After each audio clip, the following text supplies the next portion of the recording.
Clark, it's so lovely to have you in our hometown. I just can't believe you're here. It's 5 minutes away from home. Amazing. It's strange that I've not been to Hartford before, because I spent a lot of my childhood not that far away from here, just really? outside of Royston. Oh. Yeah, where my grandma lived, where my mum grew up. Oh, So wow. I came here as a kid all the time. And I'd heard that Hartford was really pretty, and for some reason we never came, so finally. Oh, wow, there we are, there's Nice a to have you connection. here. That's amazing. So this is your first ever headline tour, isn't it, Clark, with Johnny Hates Jazz? It is, yeah. Can't believe that. We can't believe that. No, I can't believe So it. you've probably been asked this 100 times. Why did you not do it sort of originally back in the day? We weren't together long enough to do it. Basically, you know, we had that cycle of hits, and then the Turn Back the Clock album took us all around the world in terms of promoting, and the focus back then in the 80s was, of course, making records. Yeah. We were all obsessed with making records, and we took months, if not years, over such endeavors. And playing live was kind of a byproduct of that. Now it's completely turned on its head, where live is the thing, and an album's kind of advertise the tours you're doing. Strange. But so I remember I quit in 1988, and Shattered Dreams was a hit in the UK and then around the world in '87. So we weren't together that long. I quit, and we didn't have a chance to tour. No. So I remember that. I was 19 then when that came out, Clark. And, amazing. Fantastic album. Oh, thank you. Really brilliant album. Well, do you think it means more to you now to be able to do a headline tour? Do you appreciate it more as Yeah, you're definitely. older and wiser? Exactly. Yeah. Well, I think any of us who, you know, get a little bit older and realise that there's some benefits that come with that, and part of that is a modicum of wisdom, would probably say the same thing. You just appreciate life more in general. Yeah. But there's no doubt that both myself and Mike, my colleague, enjoy it a lot more this time round. It's not that there's less pressure, because there's actually a lot of pressure once you get on stage. Yeah. It's more that the things that used to bug me, I have much more perspective on. They may still bug me a little bit, and that's nothing to do with anyone personally. Just the way the music industry is. But I'm more at peace with it now. Oh, that's fantastic. And how? I mean, you kicked off yesterday in Chelmsford, didn't you? Yeah. How was that night? It's great. Oh, It's a lovely theatre, Chelmsford Theatre. Really, really lovely. Very different from this venue, which is nice because the venues kind of influence how you perform. There's no doubt. It's a bit like when I write a song, it depends on where I am and what situation that influences what kind of song comes out. For you, was it sort of fulfilling that this tour is unfinished business as such, you know? It is, Johnny it Hates is. Jazz? And I've used that phrase before, but actually what it is unfulfilled potential, because we're not really approaching it as business people. No. We're just feeling that there was always something left for Johnny Hates Jazz to do, and I feel that we're kind of at the beginning of that road. We got back together, as you both know, in about 2010. Yeah. We've done a lot of live playing, a lot of recording, but they've been one-off shows or festivals, and then we toured with Level 42 a couple of years ago. And it's taken us a while to realise that this is one of those unfulfilled potentials. But I do feel we're at the beginning of something, not at the tail end. It's a really interesting thought. I mean, we'll see where this goes. Yeah, it's so exciting, isn't it? I know, we can't wait to see you tonight. We've seen you so many times at festivals, see you in an intimate venue like this. We're really looking forward to it tonight. And obviously, it's going to be all the big hits, Shattered Dreams, Turn Back the Clock, I Don't Want to Be a Hero, could go on and on. Yeah. What else can we expect from tonight? Well, you're going to hear more from that album, though not every single song, because at the end of the year, December the 19th, we're doing a special festive show at Indigo at the O2. Oh yes, we heard about that. Yes. And you've got some special guests, haven't We you? think we've got some special guests. We're working on it. And we're going to be playing the whole of the Turn Back the Clock album from start to finish, which we've never done before. And it might be the last time. We don't know. We kind of like the idea. Hopefully not. Well, there's something special about it being a moment. Yeah. We must go to that, mustn't we? Yeah. Yeah, definitely. Yeah. So we won't do all the Turn Back the Clock songs. There'll be some from Magnetized, Wide Awake, and a couple that I don't think have been heard live before. But as the tour progresses, we're going to change up the set, and we're going to introduce a couple of unexpected songs. Oh, Brilliant. Lots to look exciting, forward to yeah. then. And with the album Magnetized, that was the first album you did when you got back together with Mike, wasn't it? Yeah. And can you say what the meaning was behind that name of the album? Well, it was really based around the song Magnetized, Yes. which became our kind of comeback Yeah. single, and it was well received, which was great. That song was about that feeling that I think many of us have when we meet someone for the first time, and in very occasional situations you feel like you've known that person all your life, even though you've only just met them. And I wondered if that had something to do with the idea that we live many lives, reincarnation, and if we somehow find each other again to fulfill unfulfilled business issues, potential, whatever it is. So it could be that, as one of the lines in the song is, "Our old enemies now my friends." It's not a black and white situation. No. But the point of the song was, is it that in our lives we are magnetized to one another, to certain individuals, until we resolve those situations? Yeah. I don't know. It's an interesting question. Yeah. I heard a talk the other day about somebody that said the human body is a magnetic field as such, and they were saying that the power of prayer, etc., is a really powerful thing, and so we've got actually more power than we think, in terms of magnetism, personal magnetism. It's a coming really together. great point. Yeah, absolutely. We could just nip back to the 80s again with Shattered Dreams. So when you hit number 2 in the USA, we were going to ask Mike about this, but was that a real momentous occasion it's always big to break America, and obviously with Mike's homeland and everything. Was it a big moment for you in your life? It was, but it was really odd because I remember walking in Central Park and I'd just been given a piece of paper by the hotel I was staying in New York, and it had number 2 on it. And at that moment, I realized I was going to leave.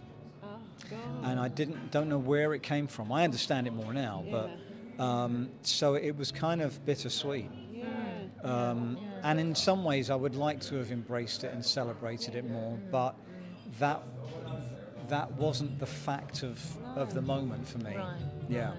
And obviously you've been asked lots of times, why you left the band, and you've said, quite a few times that it's the way the record industry was going, it's the way the music industry was going, that you weren't comfortable with that. It was obviously more driven by profits, etc., and more manufactured sort of acts, rather than the pure music. And Look, a lot of artists say that, and I know it sounds a bit like a typical precious musician. But the fact is, at that time, late 80s was a hard time to emerge. If you'd emerged in the mid 80s or early 80s, like for example Depeche Mode, Duran, you had several years to build momentum and solidify yourself, and you weren't surrounded by this rise in manufactured music, which when we came out, we weren't manufactured at all. We made our own records. I wrote the songs. Mike and Calvin produced the records. Everything was in-house. And yet the perception by the music journalists, because how we were marketed, was that, well, we must be one of those bands. And after a while, I just got fed up having to answer to these people. Yeah, I bet. Yeah. Quite the opposite to your dad's era. Obviously, your dad was a very, very successful musician. Yeah. In 2 big bands at the time, Stargazers and Polka Dots. Yeah. And so, did your dad ever have sort of views on the way the music industry was going? And did that? Very much. I don't have to talk to you about this, but he had an amazing experience, because the Stargazers especially were big stars, big radio stars. First British band to have a #1 hit on the UK chart. And then the Polka Dots performed with Ella Fitzgerald, Frank Sinatra, Peggy Lee, my dad. Peggy loved Lee, Peggy yes, Lee. Joe Stafford. Peggy Lee was great, my actually. dad had albums, so Fantastic. I remember growing up. Yeah, fantastic Peggy Lee, singers. And my dad also sang on "I Am the Walrus" in the chorus. But ironically, with the rise of rock and roll, and especially the Beatles, it ended the dominance of jazz. and big band music. And so for my dad, it was also a bittersweet moment because the Beatles, who I loved and I, worshipped as a kid, had actually put my dad in many ways out of work. And I only understood that later on. I wished I'd understood it as a kid, because we used to kind of argue about it, about the merits of the Beatles, and I never understood a deeper pain he felt about what rock and roll had done. And I do feel that this keeps happening. I don't know why there's not room for different kinds of music to be appreciated equally. That's what I hope for, anyway. I think in the 80s you had so many different genres at the beginning, as you were saying, the first part of the 80s, they were allowed to coexist. Yes. But as it progressed through the 80s, it seemed to be streamlined again, didn't I it? totally agree with you, and I think that was a power of the 80s, like you said, that early to mid 80s. It was the most diverse time, in my opinion. The 70s were pretty diverse as well. Yeah. But it was a real, listening to 50s music, it's pure music, it's purer music, I think. It's less manufactured. Yeah. Obviously, a lot of 80s music's great, it's got this new synths and things like that. It was all new, it was exciting. But when you do listen to that, you really appreciate it for what it was. Fantastic music. Fantastic music, and I'm not saying everything was best about the past. I have to check myself, because some of my favourite artists, I mean, Nat King Cole's my favourite singer, but Nat King Cole wasn't a songwriter. It took the Beatles and the Kinks and the Who and the Moody Blues and the Doors and on and on to educate all of us that artists can and probably should be writing their own material. We've kind of gone full circle to a new 50s now, because artists don't write most of their songs, or they co-write. And the idea of co-writing is not necessarily how we would understand co-writing. It's just kind of being in the room whilst it happens in some instances. So anyway, there was a lot to be said about 60s, 70s, 80s. Yeah, Definitely. So since you've come back and you're reunited, is it that you're now working more independently than you did before? Because you were with record labels, Virgin to start with. I think now, at the moment, yes, we are independent, and it's not that. I think that's really just naturally how it is.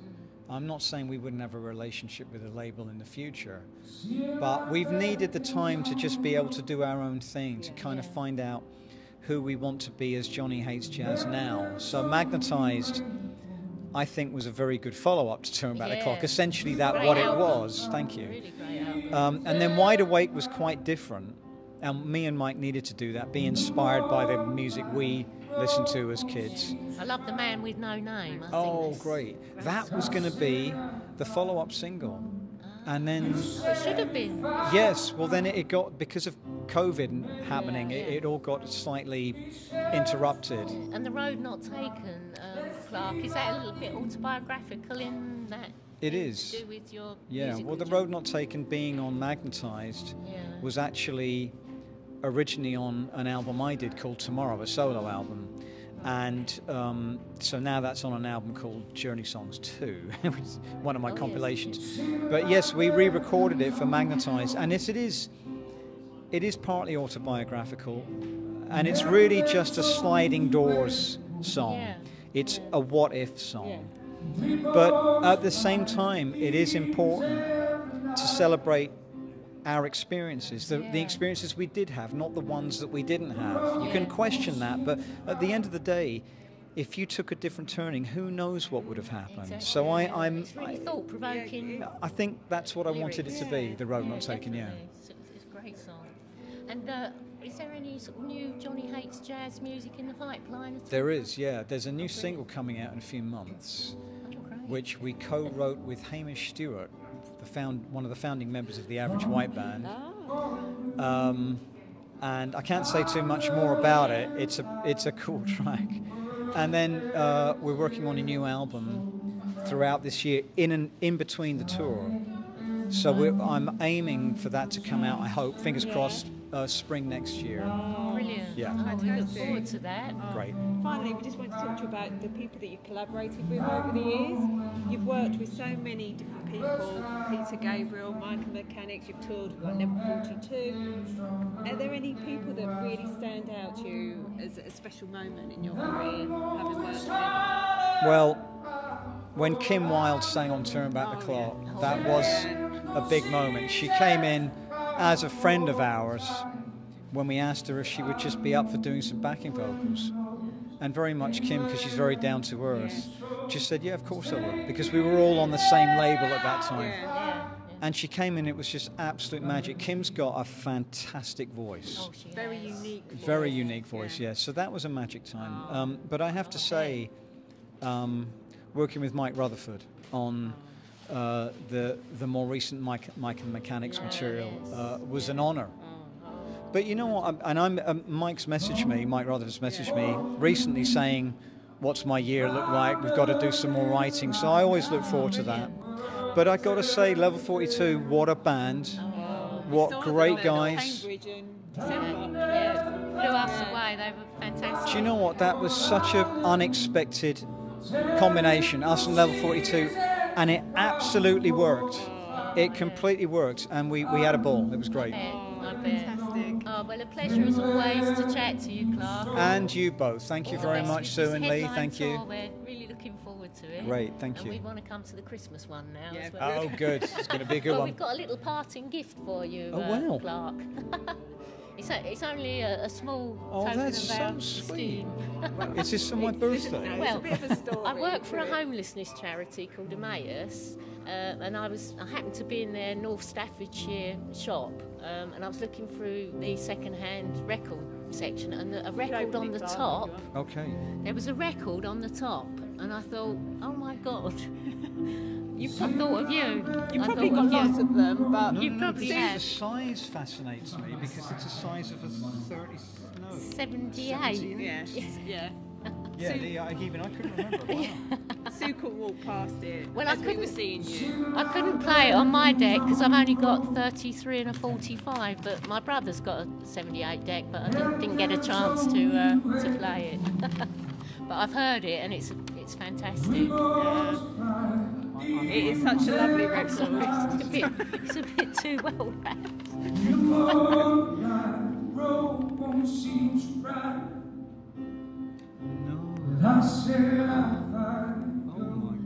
So it's your dad's band. Oh, then? 20 Tiny Fingers was Yes. What a great Oh, song. we love that. We really do, and it's special to me as To well Lee, I've because got twins. she's got twins. So I have got 20 fingers and 20 Yes. toes.